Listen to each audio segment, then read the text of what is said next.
அடுத்த ஒரு முக்கியமான அண்ட் கஷ்டமான சப்ஜெக்ட் என்னன்னா அது எக்கானமி தான். ஏன்னா இது கொஞ்சம் fact based, scientific theory based சப்ஜெக்ட்டுங்கிறனால இது வந்து கொஞ்சம் டஃப்பான சப்ஜெக்ட்னு நிறைய பேர் ஃபீல் பண்ணுவாங்க, நான் ஹியூமனிட்டி ஸ்டூடெண்ட்ஸ். பட் இதுலேயும் உங்களோட அக்யூரசி லெவல் வந்து ஜாஸ்தியாக இருக்கணும்.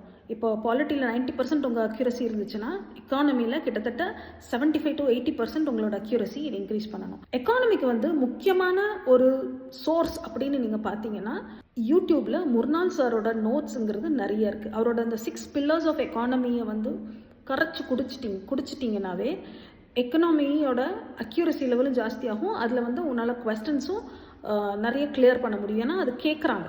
இப்போ முர்லால் சாரோட வின் சீரீஸ்னு ஒன்று வருது, வருஷம் ஒரு ப்ரிலிம்ஸ்க்குன்னே விடுறாரு. ஷார்ட் நோட்ஸும் இருக்குது, பட் நீங்கள் அதை கான்சென்ட்ரேட் பண்ணாமல் வின் சீரீஸ் எக்கனாமிக்ஸ் வாங்கி அதை வந்து படித்து பாருங்கள். புரியல அப்படின்னா அவரோட வீடியோஸே இருக்கும், அதையும் பார்த்து நீங்கள் எக்கனாமிக்ஸை வந்து நீங்கள் வந்து புரிஞ்சுக்கோங்க. இப்போ வின் சீரீஸ் நீங்கள் பார்த்தீங்கன்னா கிட்டத்தட்ட ஒரு 1000 பேஜ் இருக்கும்.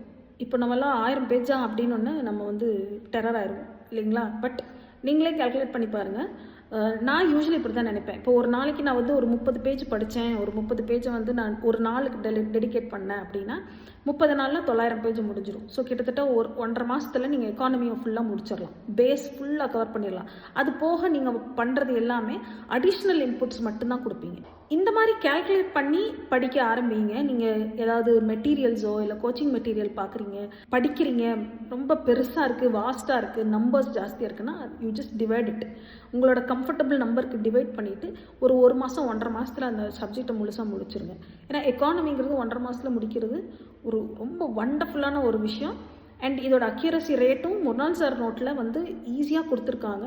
அண்ட் இதுலேருந்து வருஷம் நிறையா கொஸ்டின்ஸ் கேட்குறாங்க. இதை மட்டுமே ஃபாலோ பண்ணி நிறையா டாப்பர்ஸ் உருவாயிருக்காங்க. ஸோ நீங்களும் அதை ஃபாலோ பண்ணுங்கள். உங்களோட ஞாபகம் வச்சுக்கிற ஸ்டைலை வந்து இம்ப்ரூவ் பண்ணிக்கோங்க. உங்கள் அக்யூரஸியும் இதில் இம்ப்ரூவ் பண்ணணும்.